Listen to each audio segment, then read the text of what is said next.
creio que você já vai visualizar aí.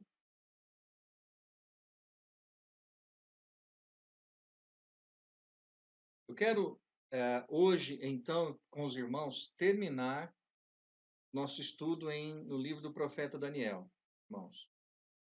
Logicamente, a, a caminhada até aqui, nós chegamos no último capítulo, a nossa caminhada, ela foi uma caminhada devagar, mas ao mesmo tempo sendo muito concisos nos textos, e não exaustivamente nós estudamos.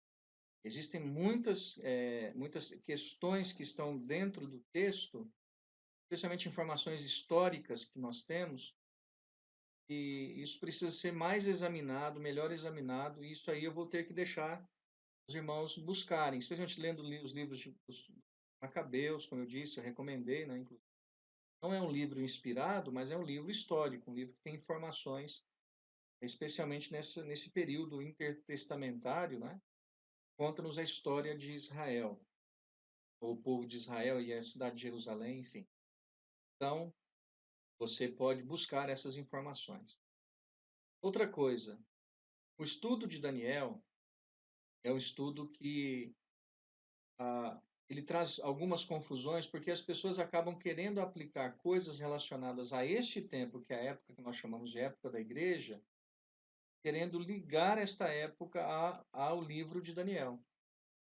Lembrem-se, eu fiz questão de enfatizar que quando nós estudamos esse livro de Daniel, estas profecias estão relacionadas ao destino das nações, os 4 grandes reinos que surgiram na Terra, o Império Babilônico, o Império Medo-Persa, o Império Grego e o Império Romano.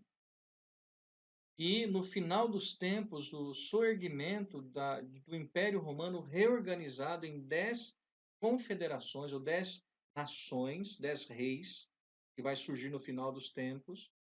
E aí então é onde a pedra, que significa o reino de Deus, ou reino messiânico, é quando Jesus vai voltar e então implantar o seu reino exatamente no período desses 10 reis que devem surgir a qualquer momento na história que nós temos. Esses reinos ainda não surgiram. Eu expliquei para os irmãos que é o Império Romano reorganizado, e isso aconteceria no final dos tempos. Tudo indica que nós estamos aí na iminência de logo esses reinos surgirem. Então não confundam querendo associar igreja a Daniel nesse sentido. Toda a história e a profecia em Daniel, ela está relacionada ao destino das nações e relacionada ao destino de Israel e a cidade de Jerusalém. Isso é muito importante. Quando nós chegamos aqui, irmãos, no capítulo de número 12, nós chegamos nesse capítulo, qual é o problema que está aqui? É você se esquecer que tem 2 capítulos antes. Porque o capítulo 12, ele, na verdade, ele vai complementar aquilo que Daniel começou tendo informações lá no capítulo de número 10. Então, o que eu fiz? Eu organizei aqui uma recapitulação para os irmãos, para facilitar. Essa recapitulação vai ajudar os irmãos a relembrarem um pouco o que nós estudamos. No capítulo 10, Daniel estava jejuando, ele estava em oração, buscando a Deus. E nesse capítulo 10 é descortinado diante de nós um mundo espiritual, onde percebemos que tudo está se movimentando para o fim. Então, perceba uma coisa. Quando Daniel está nos seus 21 dias de oração, de jejum, que não tinha comido, ele está buscando a Deus, desde o primeiro momento em que ele se aplicou em oração, a Bíblia diz que Deus mandou a resposta à sua oração. E aí, então, é descrito, através da revelação, o anjo vai dizer para ele, olha, eu saí para dar a resposta para você, mas eu fui impedido pelo príncipe do reino da Pérsia. E aí ele vai descrever lá no capítulo 10, nós já estudamos, que o anjo Miguel, um dos primeiros, faz essa referência, um dos primeiros anjos, ele veio para me ajudar nessa luta contra o príncipe do reino da Pérsia. Então, nesse momento, descortina-se diante dos nossos olhos uma batalha que é travada além da percepção física. Existe um mundo espiritual que está em constante movimentação. Esse mundo espiritual que está em constante movimentação, se naquele tempo já estava combatendo, imagine agora, nesses últimos dias, nesses últimos tempos que nós estamos vivendo. Então, nesse capítulo 10, a questão que aparece ali, que nós não podemos nos esquecer, é que existe um mundo que está se movimentando ao nosso redor e nos faz lembrar daquilo que o Novo Testamento nos ensina. Que a nossa guerra não é contra a carne, não é contra sangue, sim contra principados e potestades. Nós fazemos parte do reino de Deus. Nós fazemos parte da parte que luta pela preservação e a proclamação do bem e da graça de Deus. Mas existe o mal, e este mal está em constante movimento para tentar impedir o plano de Deus e tentar impedir o avanço do povo de Deus desde aquele tempo. Então, nesse capítulo 10, é descortinado diante dos nossos olhos esse mundo espiritual, e nós precisamos nos lembrar que a nossa batalha nesse ambiente, nesse mundo espiritual, ela não está envolvida com pessoas. Nós não estamos combatendo simplesmente pessoas. Nós estamos combatendo instrumentos que são utilizados, alguns por Deus e outros pelo reino das trevas. Então, nessa luta, nós temos que usar as armas que Deus disse que nós temos disponíveis, que é a oração, que é o capacete da salvação, que é a couraça da justiça, que é o cingir o lombo com a verdade, que é o escudo da fé, que é a espada do Espírito. Percebam que a descrição que Paulo faz no capítulo 6 é uma descrição em que nós estamos, ele está olhando para um soldado, descrevendo que nós também somos soldados, mas as nossas armas não são armas humanas, não, são armas espirituais. Nós temos que ter a nossa cabeça ocupada com questões da salvação. Nós temos que cingir, porque toda a armadura era cingida, ela era sustentada por um cinto, né? E esse cinto ele fala sobre a verdade. Nós temos que viver sobre a verdade. O evangelho com os pés calçados com o evangelho, que é a preparação da paz, né? O evangelho, portanto, deve estar conosco. O escudo da fé, esta é a vitória que vence o mundo, a nossa fé. Nossa fé em quem? Em Jesus. A palavra é a espada com quem nós vamos desferir golpes no reino das trevas. Então, nós não podemos entrar nessa luta confiados na nossa capacidade, porque a nossa capacidade ela é fraca e as armas que nós temos que usar não são armas carnais, sim espirituais. Quando nós avançamos um pouquinho mais, nós chegamos no capítulo 11.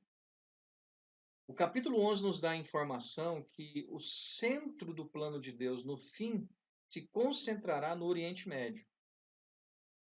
Esta informação eu tentei ser bem conciso nela, porque o capítulo 11 é um capítulo muito longo, e você vai perceber que claramente o texto nos mostra que no fim dos tempos, Daniel ele tem a informação que o centro do mundo acaba sendo o Oriente Médio. Israel está envolvido nas profecias que estão relacionadas ao fim. Aparece o Egito, aparece a Síria, nós temos essa informação. E também a informação que nós temos em outros capítulos, desses 10 reis que vão se reorganizar, sendo chefiados pelo anticristo no final dos tempos.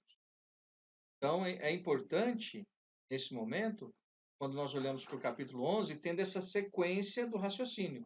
Daniel estava orando. Ela quer vir aqui, Fá? Amor, vem cá, vem. Levanta aí, Fá, para ela.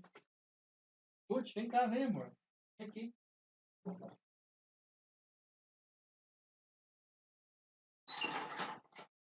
Oi, meu amor. Fala oi pro pessoal, fala. Olha lá, ó. Olha lá você. Sobe aqui. Olha lá. Fala oi, dá tchau pro pessoal. Olha lá. Olha lá você, ó. Vai aparecer ali, ó. Olha lá aquele pequenininho. Quem é aquele pequenininho lá? Dá tchau pro pessoal, dá tchau. Dá tchau sim, dá. Vai. Opa! Vai lá com a mamãezinha. A mamãe tá chamando você. Vai.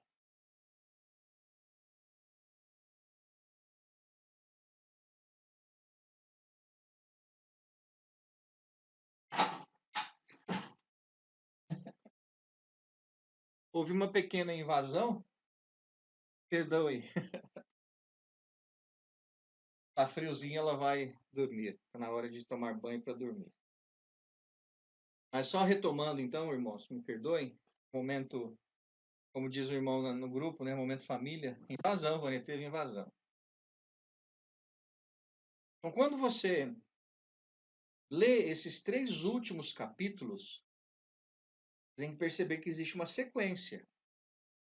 Este mundo espiritual é descortinado, capítulo 10. No capítulo 11, Deus mostra para Daniel que o foco final do fim dos tempos se volta para o Oriente Médio, para Israel, Egito, Síria, esses exércitos dessas 10 nações que vão se organizar para governar o mundo, né?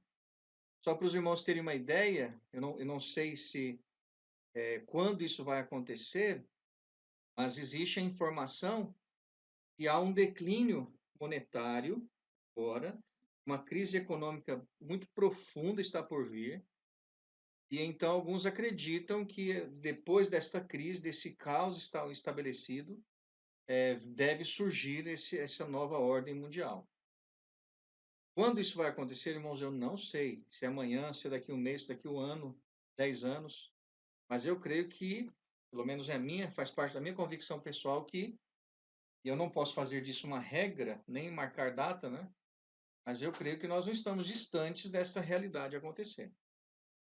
Então, a informação no capítulo 11, ela fala que nós temos que olhar com atenção para esta região do mundo, o Oriente Médio, Israel, olhar para o Egito, para a Síria, porque os eventos finais, especialmente que estão por vir, devem de alguma maneira girar ao redor dessas nações, de Israel, do Egito, da Síria e dessas 10 reinos que estão para se organizar, do Império Romano reorganizado que vai surgir. Por que eu precisei falar isso com os irmãos? Por uma razão muito simples. Razão muito simples. Por causa da expressão que aparece lá no versículo de número, capítulo 12, versículo 1. Então, o que acontece? No capítulo 12, o anjo, porque lembra-se, a informação que Daniel ele tem, ele está recebendo de um anjo. Esse anjo encerra as explicações para ele.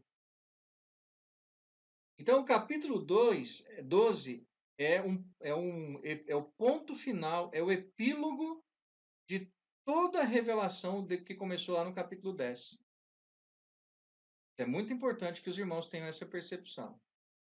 Então, como que começa o capítulo de número 12? Então, você agora está no capítulo 12, entendendo que nesse capítulo 12 o anjo vai encerrar as explicações a Daniel, dando algumas informações sobre o tempo do fim. E ele termina o capítulo 11 falando desse tempo. Então, olha para os irmãos verem lá no versículo de número 1. Você vai ter a projeção, então isso facilita para você acompanhar. Lá no capítulo de número 12, versículo de número 1, está escrito assim: nesse tempo. Se você voltar para o capítulo de número 12, capítulo 11, versículo 40. Então, ó, capítulo 11, versículo 40 diz assim, olha, no tempo do fim, o rei do sul lutará com ele e o rei do norte arremeterá contra ele. Então, quando você vai para o capítulo 12, versículo 1, você tem a informação. Nesse tempo, que tempo é esse? O tempo do fim, se levantará Miguel. Miguel já apareceu. Lembra quando ele apareceu a informação lá no capítulo de número 10? Ele foi chamado para combater junto com para resistir ao príncipe do reino da Pérsia, versículo 13 do capítulo 10. Só que agora, observe que aqui nós temos o texto, a informação que este Miguel é o grande príncipe o defensor dos filhos do teu povo. Tem uma informação aqui, irmãos, que ela é importante destacar, porque existem algumas pessoas que acreditam, ensinam que Miguel é Jesus. Isso não tem coerência bíblica. Ainda que alguns. Eu não vou entrar porque não é o objetivo do meu estudo aqui. Mas observem, e eu já falei isso para os irmãos, possivelmente o reino angelical está dividido em 3 grupos de anjos. Um dos anjos que está envolvido é Miguel, que está aqui nesse texto.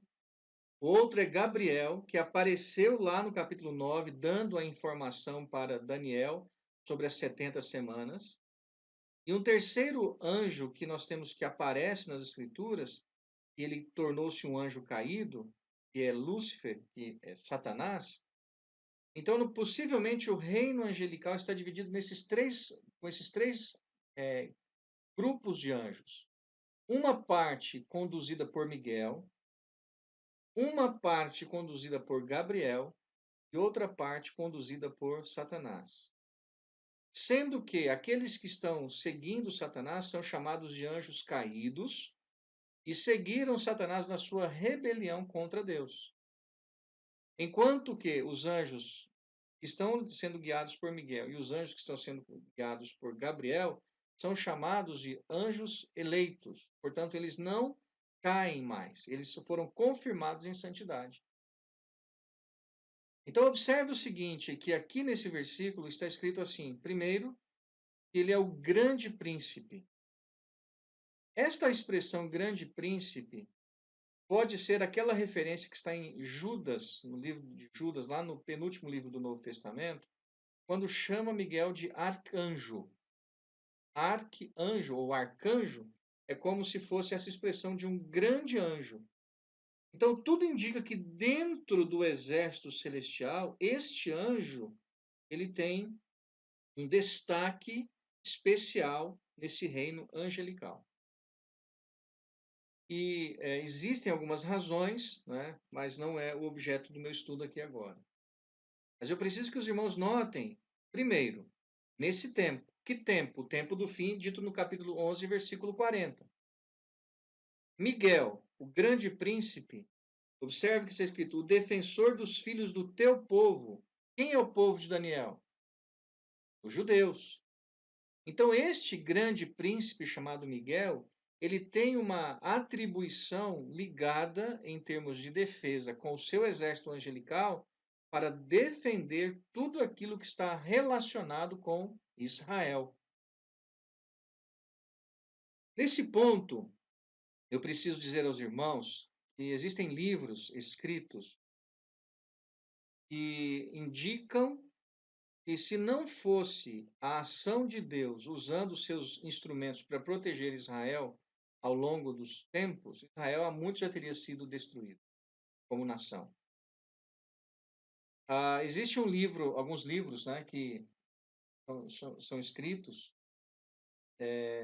e um homem que ele escreve, ele fala algumas coisas sobre isso, ele escreve assim que naquela guerra dos chamados Guerra dos 6 dias, 6 dias, isso mesmo, logo depois da declaração de Israel como nação, os aviões israelenses, os caças israelenses, eles voavam no céu como se fossem flechas de fogo.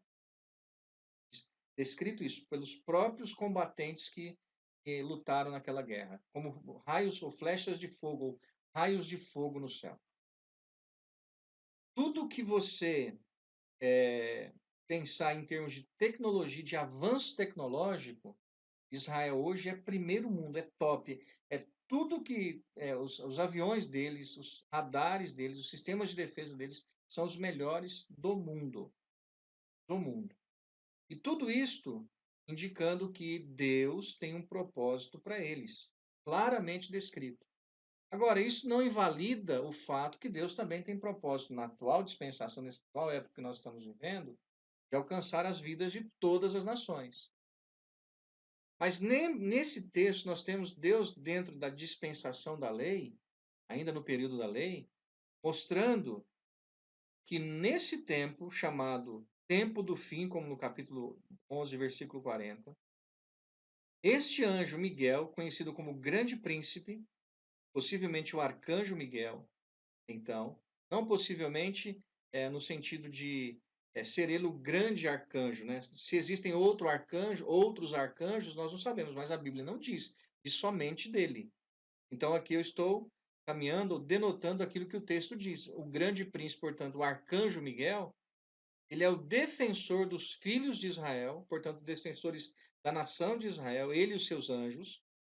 E ele diz que o texto nos fala que naquele tempo, que é o tempo do fim, vai se levantar para defender o povo, que é o povo de Israel, e haverá tempo de angústia, qual nunca houve desde que houve nação até aquele tempo. Mas naquele tempo será salvo o teu povo, todo aquele que for achado inscrito no livro. Preste atenção, nós temos informações nesse verso aqui que são um texto cheio de informações. Naquele tempo, nesse tempo, que é o tempo do fim, Miguel vai se levantar para defender o seu povo, o povo de Israel, o povo de Daniel, que é o povo de Israel. Esse tempo é chamado de tempo de angústia, qual nunca houve, e esse texto nos diz que Israel será preservado pela ação deste anjo e pela ação de Deus usando esse instrumento naquele tempo de angústia. Você pode abrir a sua Bíblia um instante, lá em Mateus 24, por favor. Se você tem a sua Bíblia, não saia de Daniel, tá? Vá para Mateus capítulo 24.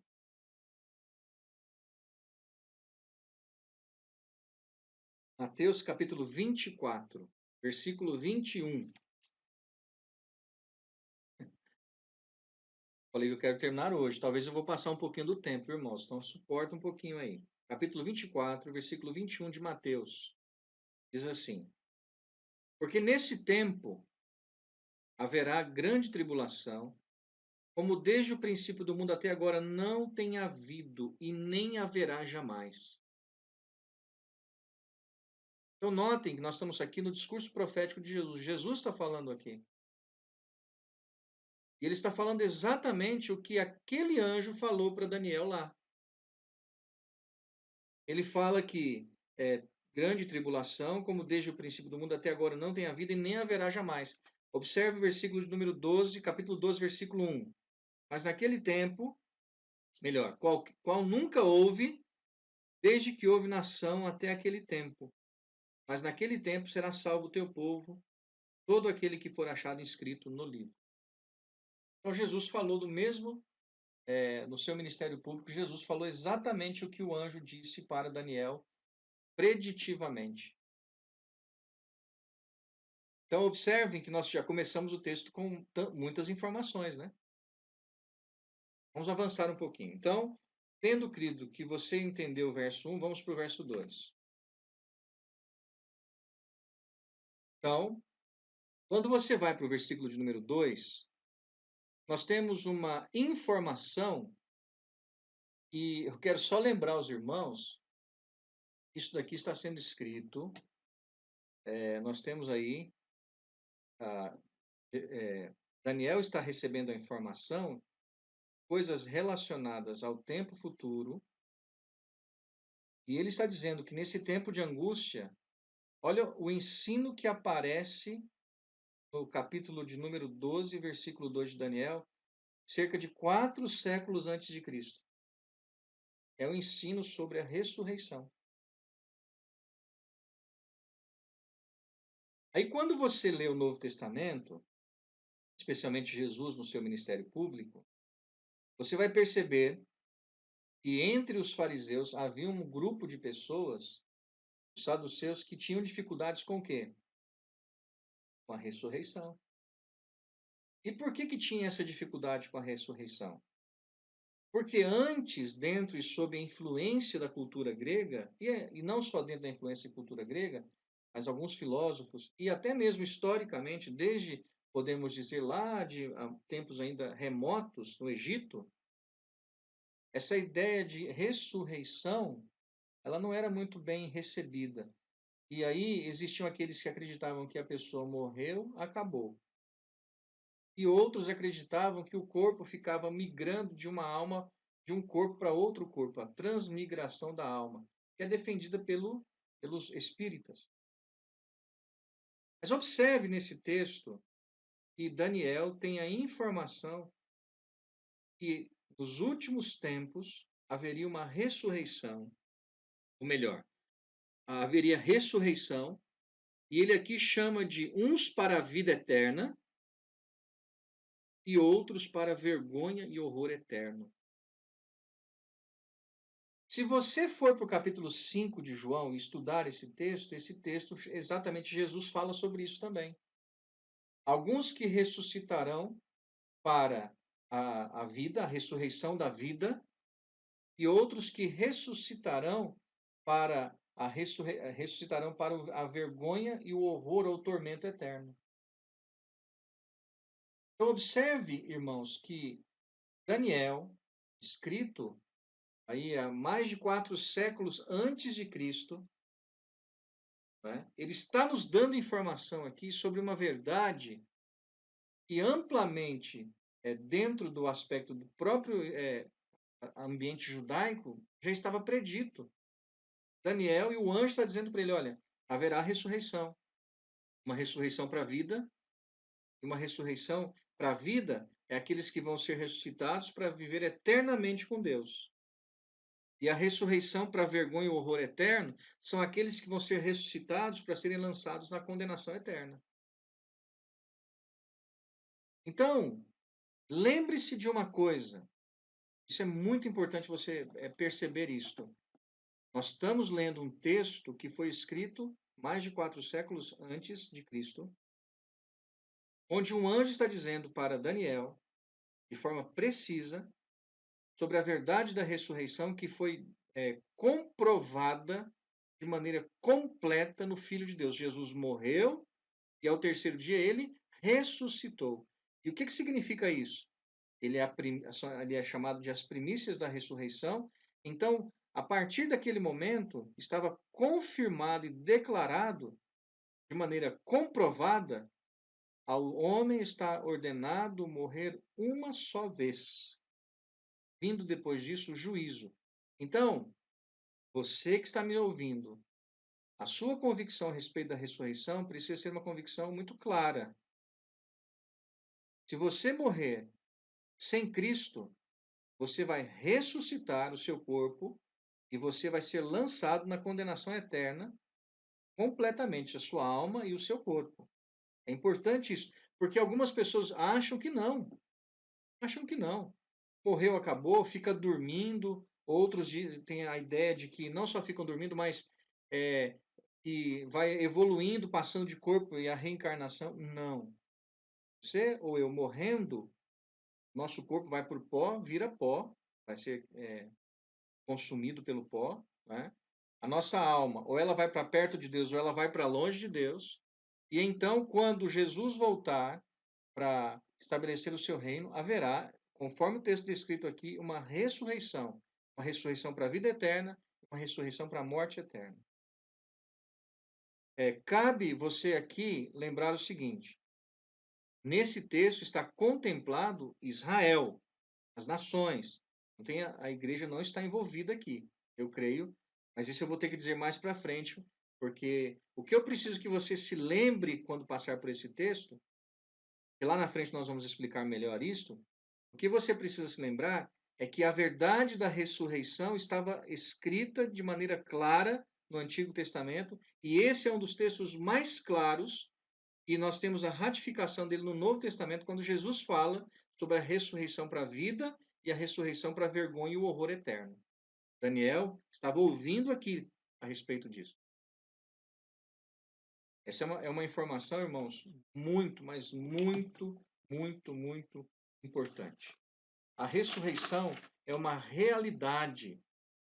A ressurreição é uma realidade ensinada pelas Escrituras. Desde o Antigo Testamento, e nesse texto de maneira específica, falando que haverá uma ressurreição no final, né?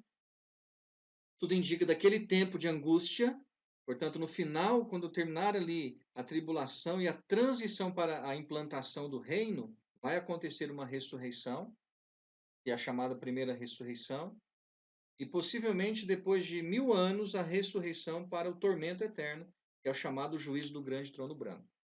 Mas eu vou dando mais a vocês mais detalhes mais para frente. Mas primeiro, grave isto. Quando o anjo está falando para ele, a ressurreição é uma realidade. Existirão pessoas que vão ressuscitar para a vida eterna e outras pessoas que vão ressuscitar para o que ele diz vergonha e horror eterno. Portanto, não se engane. Aqueles que vivem as suas vidas ignorando a graça de Deus e não temendo a Deus, crendo no Filho de Deus, não vão ressuscitar para a vida eterna, vão ressuscitar para a vergonha eterna. Então, isso é muito, muito importante você gravar isso na sua mente. Eu avanço um pouquinho mais, eu quero chegar lá no versículo 11. E agora eu vou dar um passo um pouquinho maior aqui. Do verso 3 ao verso 5, nós temos a seguinte ideia: a importância de seguir o caminho de Deus, sendo exemplo para outros. Veja o versículo 3: os que forem sábios, pois resplandecerão, como o fulgor do firmamento, e os que a muitos conduzirem à justiça, como as estrelas, sempre e eternamente. Tu, porém, Daniel, encerra as palavras e sela o livro até o tempo do fim. Muitos o esquadrinharão e o saber se multiplicará. Então eu, Daniel, olhei e eis que estavam em pé outros dois, um de uma banda do rio e outro da outra. Continua falando sobre a visão que ele estava envolvido, desde o capítulo 10. Versículo 6 diz assim: um deles disse ao homem vestido de linho que estava sobre as águas do rio: quando se cumprirão estas maravilhas? Então eu avanço um pouquinho mais. Quando? Então nós temos essa pergunta. Quando? Preste atenção agora, no verso de número 7. Ouvi o homem vestido de linho que estava sobre as águas do rio, quando levantou a mão direita e a esquerda ao céu, e jurou por aquele que vive eternamente. Isso seria depois de um tempo, 2 tempos e metade de um tempo. E quando se acabar a destruição do poder do povo santo, estas coisas todas se cumprirão. Você percebeu que aqui existe a expressão um tempo, 2 tempos e metade de um tempo? Percebeu isso? Agora você vai ter que usar bastante a sua memória. Bastante a sua memória. Um tempo, 2 tempos são 3 tempos. Então são 3 tempos e meio. Correto? Você se lembra quando Daniel, no capítulo de número 9, ele recebeu a informação sobre as 70 semanas? Ele disse que depois de 69 semanas, ou seja, 483 anos, desde a saída da ordem para a reconstrução do templo até a morte do ungido, se passariam 483 anos, ou 69 semanas. 7 mais 62, lembra disso? Quando Jesus morreu, então eu entendo e nós entendemos que houve um lapso de tempo. Jesus morre, o plano de Deus com Israel para, e Deus agora está formando a igreja. Quando a igreja estiver completa, o número daqueles que fazem parte da igreja estiver completo, Deus retira a igreja daqui, e aí vai voltar o pêndulo do relógio dos judeus, volta a oscilar, e Deus volta a trabalhar com Israel na 70ª semana. Lembram-se disso? Você se lembra que Jesus, ou melhor, o anjo Gabriel falou que na metade da semana, o que aconteceria? O abominável da desolação entraria no templo e exigiria adoração. Observe aqui no capítulo 12 agora, nós temos esta informação. Quanto tempo, ou quando que isso vai acontecer? Ele está questionando aquele que está trazendo a revelação para ele. E aqui nós temos a informação claramente. Um tempo, 2 tempos e metade de um tempo. E são 3 anos e meio. Se você quer colocar de um jeito mais simples, são 3 tempos e meio. Porque um tempo mais 2 tempos, 3 tempos. E metade de um tempo são 3 tempos e meio.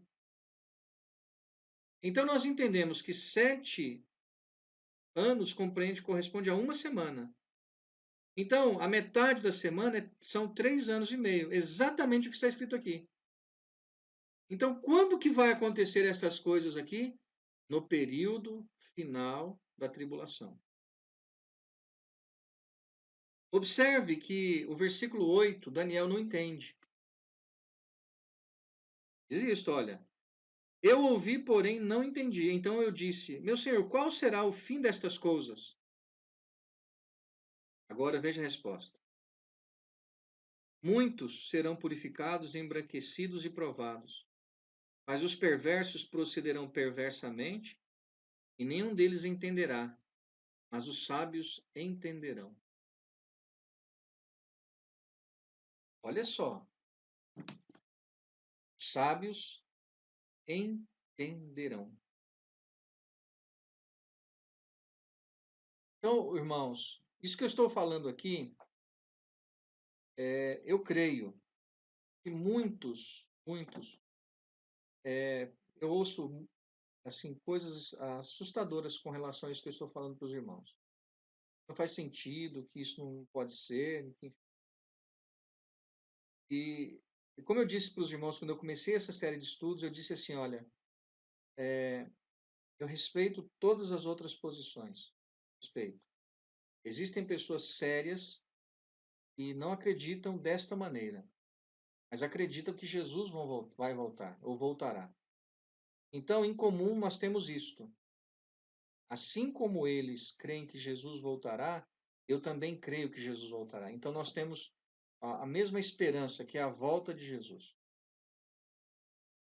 Mas o texto diz, e Daniel ele não entende, e então ele diz assim para aquele que estava dando a revelação.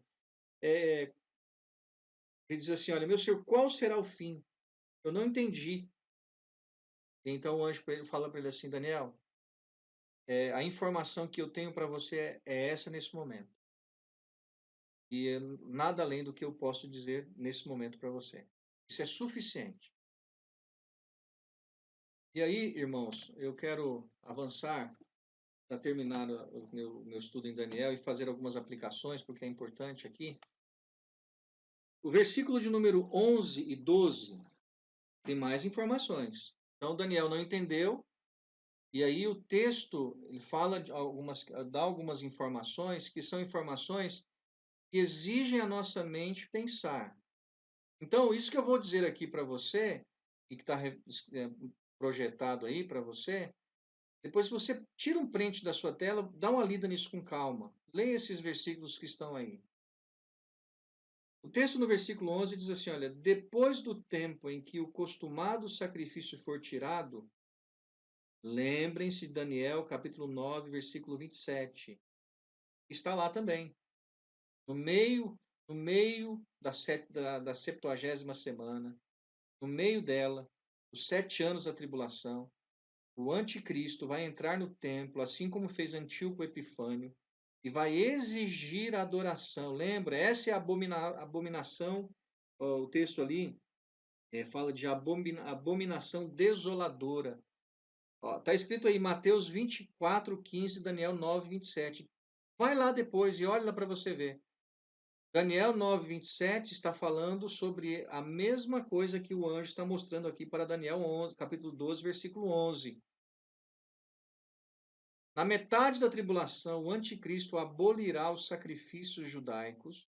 Lembra, o templo vai ser reconstruído, vai ter um acordo de paz no começo, o templo é construído, os judeus vão retomar os sacrifícios, e aí, num determinado momento, na metade da tribulação, na metade dos 7 anos, ele vai entrar dentro do templo e vai exigir a adoração de Israel, os que estão na Judéia, para ele. A partir daquela data até o fim o que eu entendo por fim? A implantação do reino. Então, quando o anticristo entrar dentro do templo e exigir adoração, nós temos 1.335 dias pela frente. É só você ler o versículo 11 e o versículo 12. Daniel diz assim, olha, depois do tempo em que o costumado sacrifício for tirado posta a abominação desoladora, haverá ainda 1.290 dias.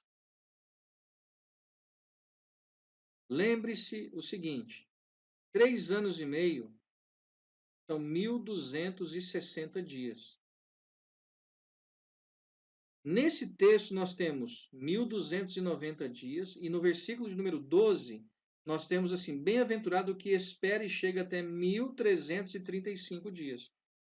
Então por isso que eu coloquei no início da informação 1.335 dias. Quer dizer, nós temos 3 anos e meio de tribulação, que são 1.260 dias. Está escrito aí, ó, 3 anos e meio é igual a um tempo, 2 tempos e metade de um tempo, que é igual a 1.260 dias.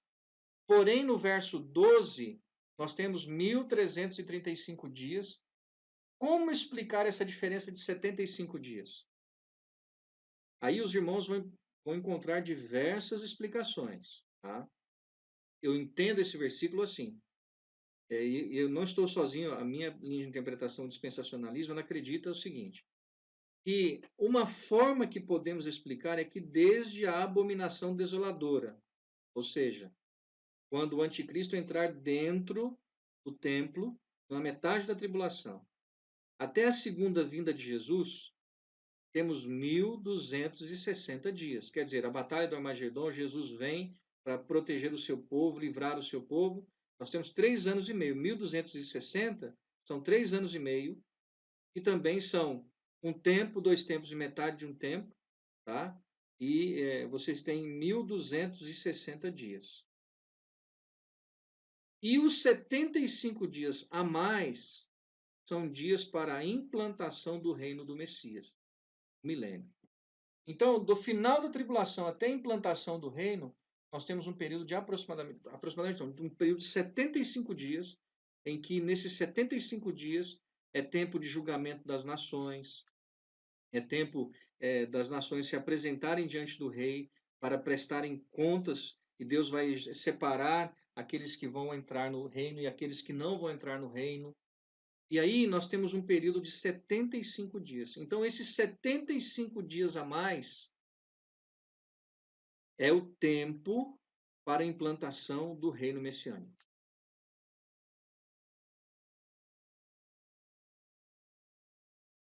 Eu espero que eu tenha sido claro. Pena que eu não posso conversar com vocês, estar numa sala de aula, num quadro negro, e vocês me fazendo perguntas, me fazendo questionamentos. Mas vocês entenderam?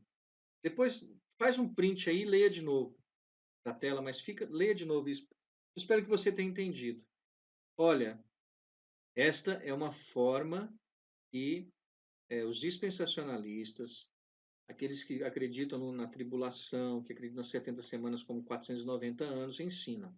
Existem outros que têm outra forma de explicar. O que nós temos em comum é que nós acreditamos que Jesus vai voltar com essas pessoas. Mas nesse ponto existem algumas diferenças escatológicas. Mas a base da salvação é Jesus, a vinda de Jesus. Eles acreditam do mesmo jeito, só que não acreditam com essas formas, desses detalhes que eu estou dando a vocês. Então, o que você precisa gravar na sua memória quando você lê esse texto, com tantas informações, é que isso vai acontecer lá nos 3 anos e meio finais da tribulação, tá? Em que nós temos 3 anos e meio, que é igual a um tempo, 2 tempos e metade de um tempo, que é igual a 1.260 dias, e que é igual também, deixa eu só fazer um cálculo aqui rápido, que veio na minha cabeça, 42 meses, porque há um texto na Bíblia que fala sobre 42 meses. Então, 3 anos e meio, um tempo, 2 tempos e metade de um tempo, 1.260 dias e 42 meses, é tudo uma coisa só. E aparecem textos que dizem de formas distintas. Então, no meio da tribulação, quando o anticristo entrar dentro do templo e exigir adoração, até o final dos 3 anos e meio, são 1.260 dias. Só que Daniel fala de 1335, então nós temos 75 dias a mais. O que são esses 75 dias a mais? Esses 75 dias a mais é o período de transição entre o final da tribulação, o julgamento das nações e a implantação do reino messiânico sobre a terra. Espero que tenha ficado claro.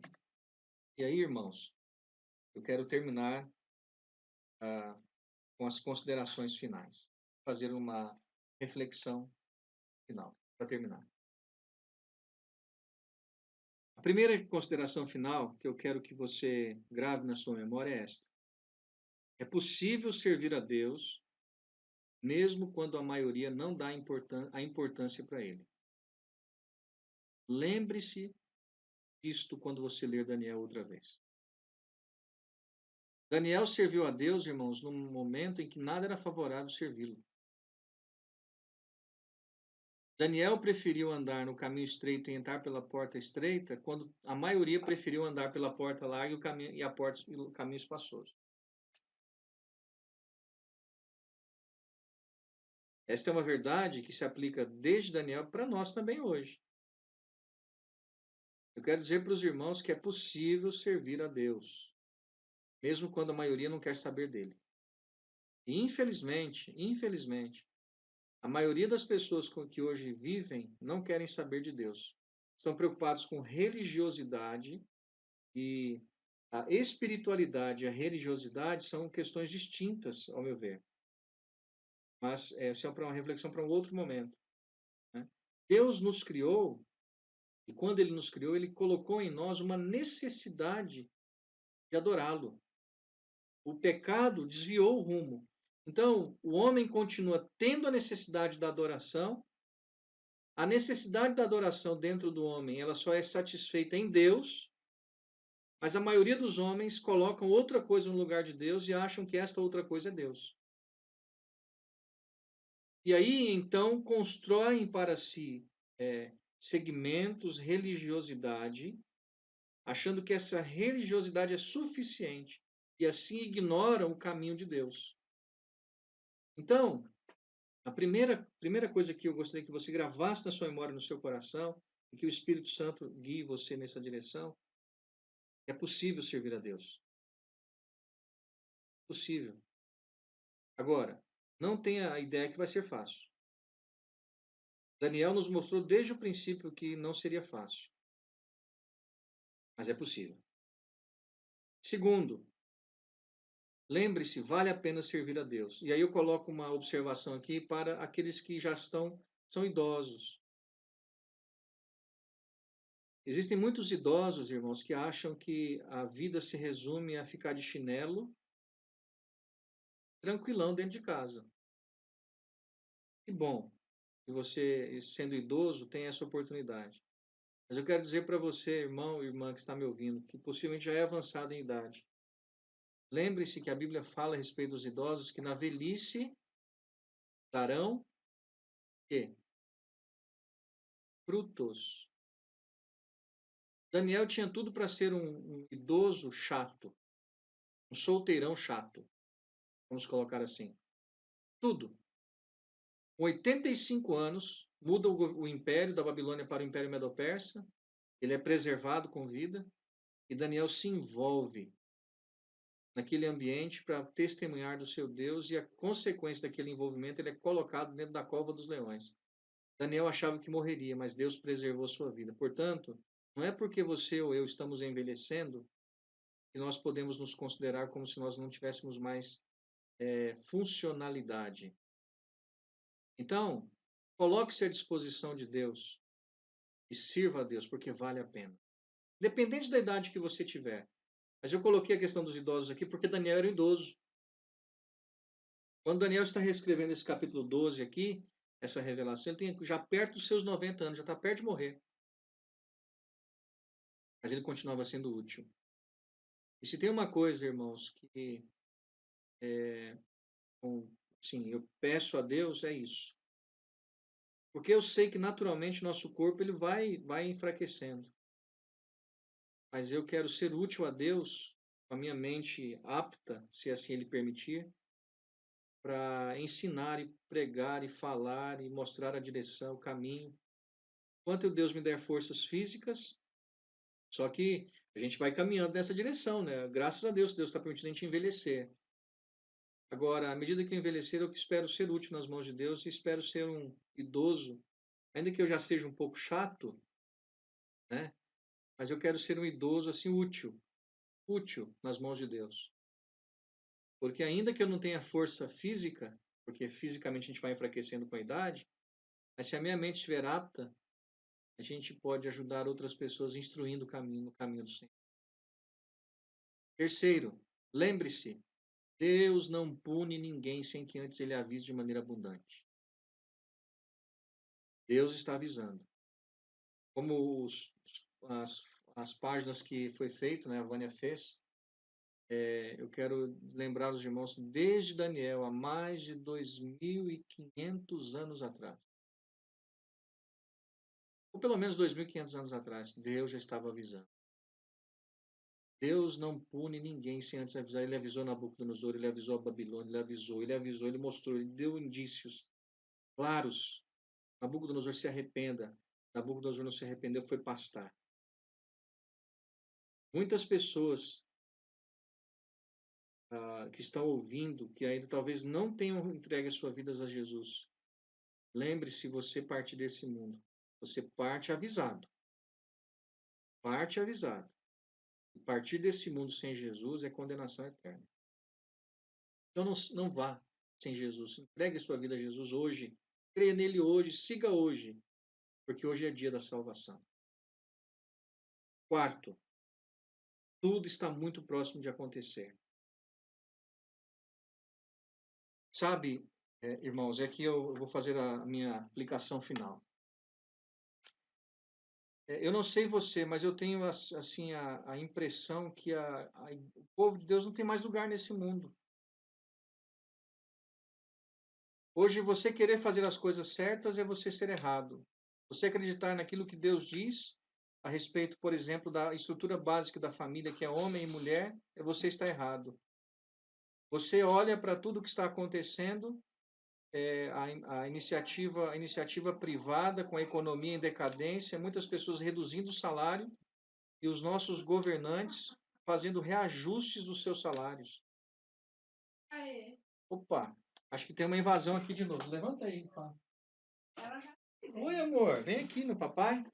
Vem aqui falar oi pro pessoal. Vou terminar, viu, irmãos? É porque tem uma baixinha aqui. Vem aqui no papai. Vem, não, Ruth, não. Vem aqui. Não, eu sei. Vamos lá, o pessoal quer ver você. Poxa, que legal. Então vamos, vamos. E aí, irmãos? Então parece que nós não temos mais lugar nesse mundo. E aí eu termino com o versículo 13 de Daniel.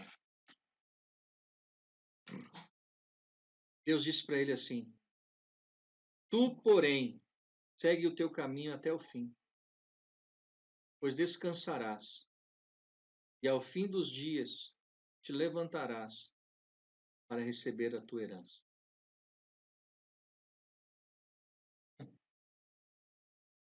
Eu li um comentário, eu achei interessante, eu não sei se de fato é isso que o texto está dizendo, mas existe uma possibilidade, né? E quando diz assim, olha, te levantarás para receber a tua herança, é o seguinte, que quando acontecer essa ressurreição, lá no final da tribulação, e entrar no período do milênio, no reino messiânico, então Daniel receberia a parte dele, da terra dele em Israel. Te levantarás para receber a tua herança, seria o seguinte, Daniel, você quis voltar tanto para a sua terra, mas eu quero dizer para você que você não vai voltar, não. Agora não. Mas eu quero dizer para você o seguinte, continua, segue o teu caminho até o fim. Primeira reflexão aqui. Muitas pessoas, irmãos, começam bem, mas não terminam bem. Olha o texto, segue o teu caminho até o fim. O que significa isso? Que é bom começar bem, mas é melhor ainda terminar bem. E terminar bem é terminar crendo. Terminar crendo, confiado. Lembra, Daniel tinha tudo para não crer, tudo para afastar-se, mas ele manteve-se firme. Deus o segurou, Deus o sustentou. E agora o anjo está dizendo para ele: Daniel, segue até o fim, pois descansarás. Olha só isso, irmãos.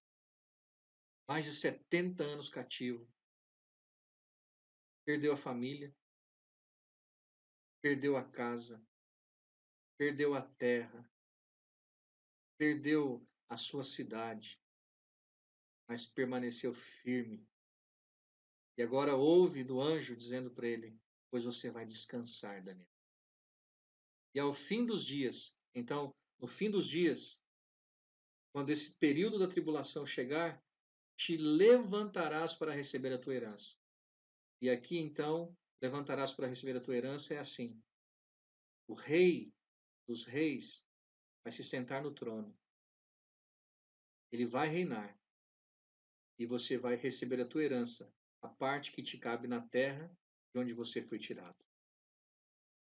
A tua herança. Então, é com este verso que eu termino o estudo de Daniel, dizendo a você que está me ouvindo: crê em Jesus, segue o teu caminho até o fim. Todas as coisas desta vida, todas as coisas que nós enfrentamos neste mundo, irmãos, difíceis. Eu não sei se na mesma dimensão do que Daniel enfrentou como dificuldade.